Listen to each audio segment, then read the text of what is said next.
Donc aujourd'hui, la Côte d'Ivoire est une base arrière pour des terroristes qui endeuillent le Burkina Faso.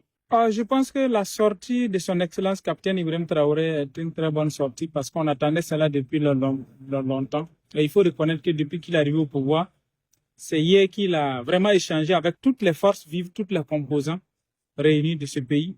Et il a été vraiment clair avec nous tous. Et c'est juste à saluer, à juste titre, et encore l'encourager à aller de l'avant, qu'il demeure ferme et que nous sommes avec lui. Il a attaqué l'impérialisme parce que le président est dans notre dynamique, comme je l'ai toujours dit en tant que panafricaniste. Son Excellence capitaine Ibrahim Traoré est nationaliste et panafricaniste en même temps parce que il combat l'impérialisme. Et vous savez que l'impérialisme a toujours des ramifications en Afrique. Et la Côte d'Ivoire, tout le monde sait qu'Alassane Ouattara est un valet local imposé par l'impérialisme depuis 2022, qu'ils ont créé la rébellion qui avait base arrière ici parce qu'il y avait un valet local qui était de l'impérialiste qui était président du Faso, Blaise Compaoré.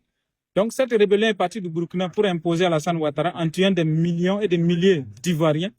Aujourd'hui, c'est même France veut utiliser la Côte d'Ivoire pour déstabiliser le Burkina Faso, tel qu'ils ont fait en 87, en utilisant Blaise Compaoré et Houphouët-Boigny pour tuer Sankara. Donc c'est normal que nous, on parlait de cela depuis longtemps. Les gens ne nous croyaient pas, certains ne nous croyaient pas, mais d'autres, les sincères, nous croyaient. Hier, c'est sorti de la bouche de son Excellence. Moi, je trouve que c'est une très bonne chose. Et s'il y a quelque chose à ajouter, moi, je dirais que les Burkinabés, les Nigériens et les Maliens qui sont en Côte d'Ivoire doivent se joindre aux Ivoiriens pour déposer Alassane Ouattara le plus vite possible et installer un patriote à la tête de la Côte d'Ivoire pour qu'on puisse faire chemin ensemble.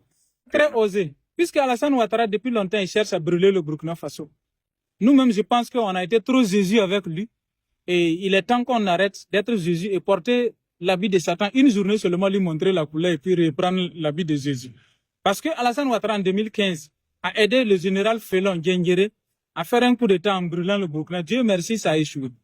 Deuxièmement, Alassane Ouattara aujourd'hui abrite une base terroriste en Côte d'Ivoire qu'on appelle Centre d'entraînement terroriste basé à Diakville. Donc on forme les terroristes, on les arme pour venir nous attaquer. Nous avons vu, tout le monde a vu la vidéo des drones où nos militaires poursuivaient des terroristes qui ont traversé le fleuve juste aller de côté de la Côte d'Ivoire.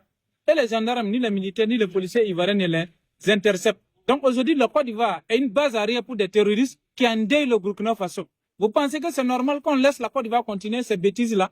Non, c'est pas les Ivoiriens. On n'a pas, comme le président l'a dit, on n'a pas de problème avec le peuple ivoirien. Le même peuple qui est en Côte d'Ivoire, c'est le même peuple qui est au Burkina Faso. Nous sommes ensemble. Mais ils ont à la tête de la Côte d'Ivoire un valet local qu'on appelle Alassane Ouattara, qui doit être dégagé le plus vite possible pour le bonheur du peuple ivoirien et du peuple africain en général.